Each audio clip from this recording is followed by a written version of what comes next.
because I'm showing you things which might confuse you if you haven't seen them. This video helps you to save money, to avoid hassle, to avoid frustration. I show you 10 selected items. There are a lot more, but I'm only pointing out now today 10 items which can easily go wrong and might end up in your frustration. So stay tuned right until the end, and if you have questions or comments, send me a mail, comment underneath. But while you're here, I have a simple favor to ask you, and that is, as we are close to the 1,000 subscribers, I'm asking you to subscribe if you haven't already, to subscribe, to put the thumbs up, and if you have the time, leave a comment. I want to reach the 1,000 as soon as possible, and that is a kind of reward for me. In return, I'm giving you a free membership, which is usually a monthly fee, and how to get that I will explain at the end of this video. Okay, so let's start with this very interesting video, and I'm sure some of you will remember what I'm telling and recognize a few things, and you would have been happy if you would have known it before. So please share this video with all those people who are restoring a car or having an E-Type, and I'm explaining only 10 items I have chosen which are common to go wrong with, and usually they create a bit of headache and hassle, and moreover it makes you spending money for things you don't need, and that is what we want to avoid. So let's start with an easy thing. This is the fixed coupe tailgate stud, and this is the first edition. This is the first version for the very early cars, and they were operated with a stud mounted to the tailgate, and that was mounted to the rear in the boot, and you could have that stud in here. With the wind on the tailgate, this was rattling and coming off, so it happened that the tailgate flipped over to the street side or to someone who is working in the boot, and then they changed that. But this is the early one, which is a bit shorter and has a different function. So they closed this later to make sure the stud doesn't come out. But this one would not fit in here. You see, this is too large. So what they did is they cut off one side, so that fits in here, and then it stays. It cannot come off. And that was one improvement. And they did another one with a round thing here. There was an intermediate, and that was to have that round thing here with a let's say with a larger surface, that should stay longer in here. But that is a change. There's another thing you need to know. On the early cars, you know, the tailgate is different as the body shape is totally different. You see here, this is the early one and this is the later one. The early one, the holes, they are not in the same position. You see that here. I'm showing that. You might say it's minor, but this distance is the same as you have on your tailgate. And that is the thing. You cannot get this one, the later, which is a bit wider, the distance of the holes. You cannot get this one into an early tailgate, and you cannot get the early one into a later tailgate. So that needs to be understood, otherwise you cannot mount your tailgate stud. So that is the early version. All this what you see here is the early version with the two cutouts, open and the narrow. This is the second version, a bit larger, a closed receiver and only one. And then, just for the record, this is the later, which was, I think, first seen in 65 or late 64. This is mounted to the tailgate. This is mounted in the boot, where this one would have been somewhere here. And this one does not allow the tailgate to close or open on its own. You need to get this closed really, and then you can close the tailgate.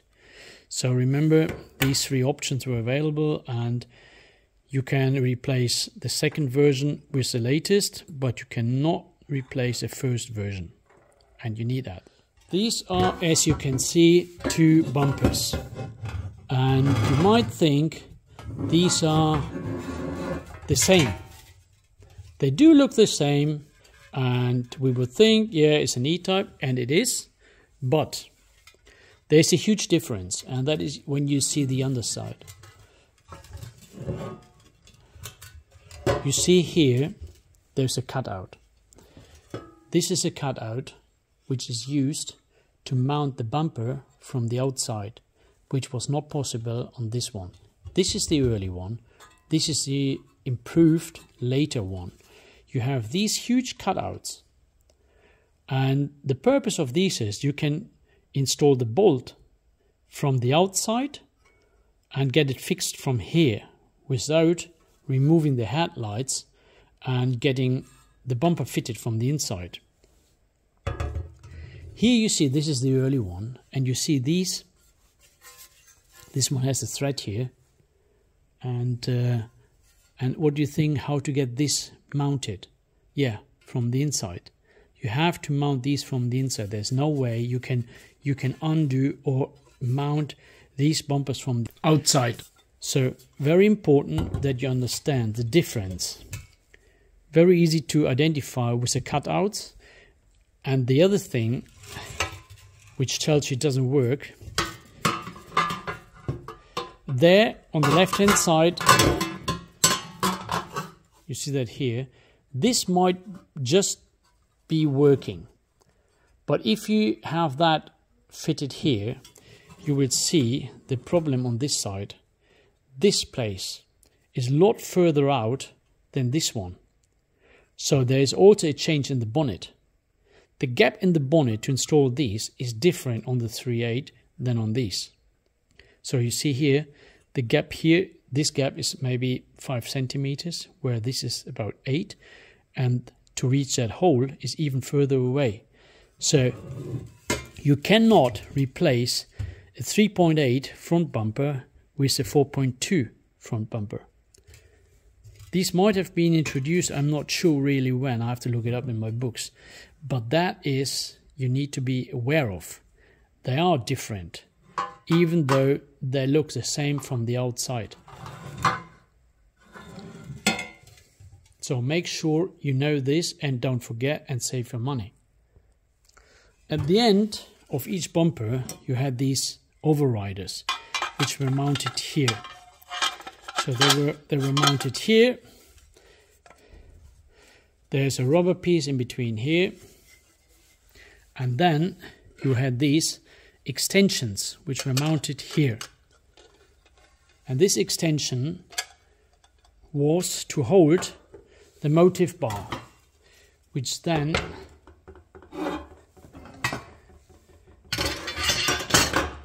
sits in here. So I put this away now. As we know, this is how it's going to be assembled. The bumper, the overrider, this is mounted here. So this is mounted to the overrider. So I just put this away. So these are the extensions to hold the motive bar, what you see here, and here you see where this is situated. This is just above this cutout here, and this is important to notice. You see, this is where this is, very high up, and then this one was put there, and then with a screw you had that mounted. But what happened is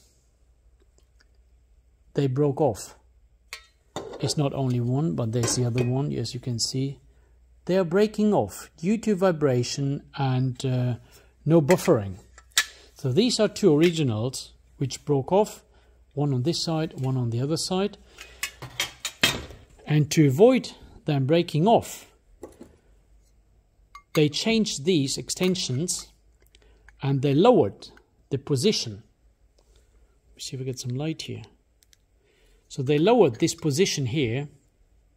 You see, this is further up and this is further down.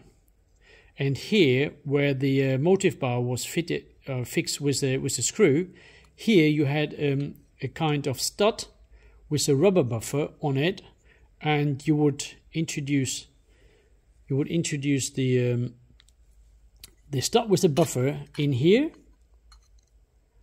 get the motive bar on top, and fit them with and hold them tight with a nut. And that is the difference between these. And you can see here that this is slightly higher and this is slightly lower. You see that there. And just that is the difference which gives you the space for the rubber buffer. And then they shouldn't break anymore. Otherwise they were rattling off and breaking. So keep that in mind. If you see them, they are different. Here you don't get the buffer in between because it's already too high, but it's original for the early cars. This is a later type to fit the buffer in there. This is mounted with a screw and this is mounted with a stud and a rubber buffer on there. Here's another thing which looks alike but often goes wrong. They both have the two horns here. They both have one hole here. They both have the rivets. They both have the groove. But what they don't have, the same distance of the lower holes. They do have the two holes in here and here, but the gap, the distance between these and these, you notice now as you see it. But they are not interchangeable. The one with the narrow holes in the bottom, this is the early E-Type Series 1, and I think this is Series 2, or Mark 10 or Mark 2 and the 420. So this is for Jaguar, is correct, but not for the Series 1 E-Type. Only this one is for a Series 1 E-Type. The only way to recognize, to remember that the two holes should be narrow and not far out as this one. So keep that in mind when ordering something. Otherwise, it's really hard. I mean, if you have nothing to compare to, then you wouldn't be able to say is a Series 1 or not. Next example are the seat runners, and you think, oh yeah, they are the same. There's a couple. No, it's not. It is. This is the early one, and I'll show you right away how to recognize it. The early one has that liver roll on here, and is a bit, very visible. That liver roll here. And to compare that, I have the other one here, and this one is this writing. So when you have them both next to each other, there you see, now you see the difference. And that is the best way to distinguish these. The upper one is the early one, and the lower one is a later one. And that is not only optical appearance, that is only something in technical stuff. The early one, as you know, had the short seat. They were the flat floor. They only had limited seat travel. And you see here, this is the difference in length. This is about 1 inch longer. This is the second version. And the rest looks the same. This one is just one inch longer, the later type. And the early one only had 1, 2, 3, 4, 5 positions. Where the later type had 7. 1, 2, 3, 4, 5, 6, 7. You might say, well, that's smart, so we just use this. No, you can't. You don't have the threads in the floor. So you see, you would have to drill a new hole further back, and then still you don't get that far back because you still have the straight rear bulkhead. That was changed in May '62 when these came. When these were introduced. So it doesn't help you to install the later type to an early car because it doesn't fit. You can't get that. You need to cut that off and drill a new hole and make it everything. Same here. There's no point getting the early ones in a later car. But that is the difference between early and late. Needless to say, these are extremely rare. The liver roll. And don't go wrong by these if you need these ones. These are expensive, but you won't use them if you have a car, an early car. Here you see the air balance pipe of 3.8. They're both 3.8, but the difference is this is the early one up to, I think, November '61. This is a later type. If you don't see them, you don't see the difference, as you might think, oh, they look pretty much the same, and they do.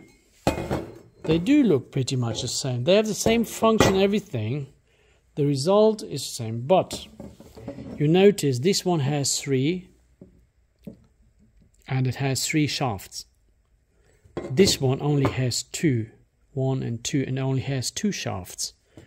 And so the early cars had this one, and this is how you immediately recognize an early car when you open the bonnet.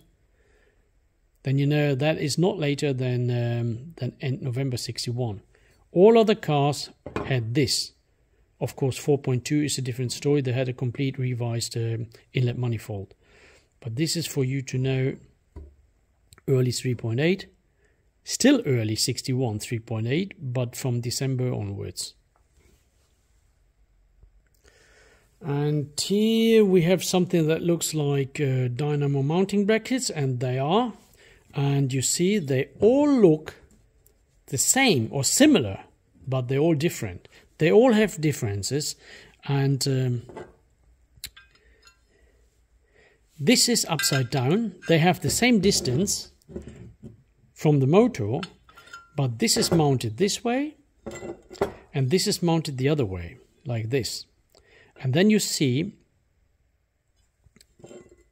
it's a different position in height where the easer is further up or further down. And that might have to do with the diameter of the dynamo. It might touch the engine frame if you're further down. And that is why there are so many different shapes. They're all positioned like this.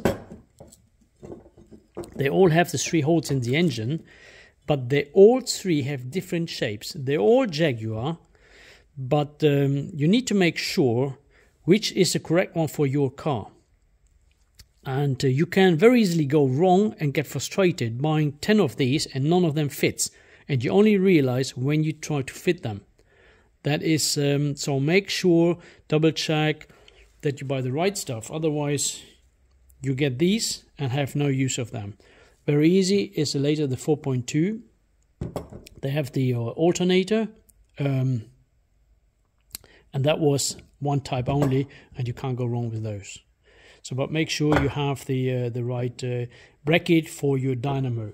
Even though you buy a replacement part, you will have to have a special bracket. While I'm going through all the parts with you here, I'm thinking, if you need something, drop me a line, go to my website, there's a form. That's the only way I can get things ordered or structured, and then I will look for the parts. So, but coming back to the differences, you see here, these are the mounting brackets for the diff in the IRS. And these were the early ones, and you see I only have 2 holes. These are very rare, and you cannot replace them with a later model. This is a later one. They have 4 holes. These were sided left and right. These were usable for both sides, so you could turn one from left to right and left to right. This one not. But you cannot replace this with this one or the other way around. And you already see that the distance between these is slightly different than here. But what you realize immediately, that these holes for mounting the plate from underneath, totally different positions. And when you compare them, you see totally different shape. This is the early one, this is the later one. But not only that, you can get confused with these, which are, when you know, becomes easy. There's another one which is cheating you, and that is this bit. And they look identical. They do have the same part number actually. The only difference is the position of these holes. And you can very easily go wrong buying these. These cost money, but these cost more money. And these ones, if you find them, they cost real money. So these ones are identical to the others, and you might say, wow. And you might have experienced that actually, that your diff or your IRS doesn't get back together. You might have ended up with these, buying the wrong ones. These are of the Mark 10 or the 420, and these are, not as angled as these. These are a lot more angled, And the only way you can identify is the E-type is closer together and has the upper holes further out. So the gap between these is maybe double than these. And if you think this one, could I double it? No, there's no way you would end up there. But you could double this up to there. And that is the only way how you recognize the E-type and the non-E-type. So make sure you have the right ones before you struggle as reassembling your IRS. And here's another example of things who are not interchangeable. And you already notice here, this is the upper steering column. And you notice here that this part, this is short, where this one is long. And the brass ring is sitting further up than here. And you cannot replace one with the other one. You can only replace a complete set. And it needs to be understood that also these are different. So they're mounted here at the end, and you see immediately that this mount is only on this one, and this one is not on here. And you also note that the holes, these ones, are in the same position, or let's say where they're mounted, but these holes are in a different position. So you need to make sure you have the right parts together. And there were even more parts. I think there were 5 different styles of these. Some had the hole for the steering lock. Then they had the automatic wiper that was in 61 or 65, I think they were introduced. The plastic ring, the white one. They were all fitted different positions. But you see, this one has that bracket down here, where this one has no bracket down here, but a bracket up here.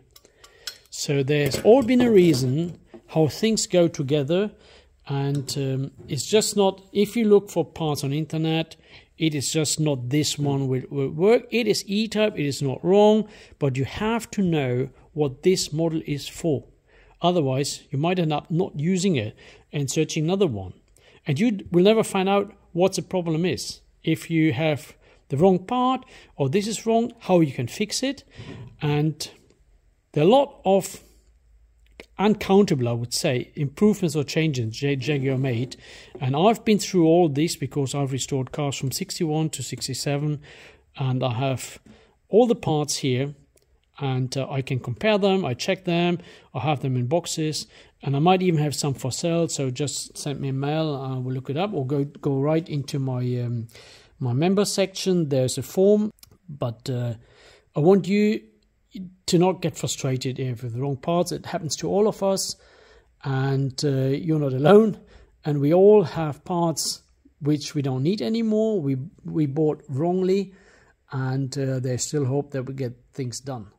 And this is the last bit I often see going wrong.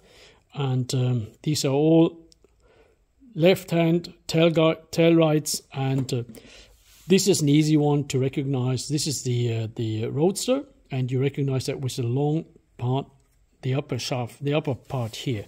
If you compare that with these, you see the Roadster goes up to here, so you need this longer bit. So the Roadster has always been the same, so that is no issue. And we can put that beside. But the coupe is so much different. The first coupes, from which were built until May 62, they have this shape. This is like a moon, which is one curve, and it goes around. And this is an original one, an old one, I take that as an example. They changed the body style of the coupe, and they revised the complete rear end. And there is this kind of groove between the quarter lights and the rear wing, and that groove became a lot deeper on the later cars from May 62. It's not late, it is later than the very early cars, and they had that groove going down up to the taillights. And that is why you have this shape, which I say is a kind of a 3. And you see that here, so it's coming from up here, goes in, comes back out, where the groove is from the rear wheel arc, and goes up into here, and then again it goes out and back in again. So this is what I say, kind of a shape of a 3, a very light 3. Where do you have the other one? This one is one curve only. It's like the moon, half moon. And if you can see that, yeah. This is a real curve, more as on the Roadster. It's more similar to the Roadster. So this is one curve, the Roadster, and it doesn't go back in at the middle as this one. This one is coming back in. So this is from May 62 cars onwards. This one is the 2+2, and this is totally straight here. They're more straight. And so you have the 3 different coupe versions. The Series 1 2+2, the Series 1 coupe May 62 onwards, and then you have the early ones, which have just this curve. And make sure you fit the right ones to the car, otherwise you will struggle to get it tight. And once you recognize and once you know, you will see that on other cars as well, and you will always note that someone has worked on the car who didn't know properly. That is what we want to avoid, and I hope you learned something. And as I said, this is only an example of some items. And so I see you're still here. That tells me you're interested in this membership to discover what else I have on my designated area on the website. The website etypes1.com is my website, which already explains something, and the members area is specific question answered, explain details about the Series 1 E-Type, and how to get that free access, which usually costs you €10 plus VAT a month. Go on my website, press the orange button, newsletter, type in your email, and in the welcome mail you will receive a promotion code. So with that promotion code, the members fee is waived, and it will run 3 months. The time for you to check around on the website. If you find interesting information, you can also write me. I will produce videos in German and English. I don't know if you all use the subtitle or the translation, but that is how you get free membership for 3 months.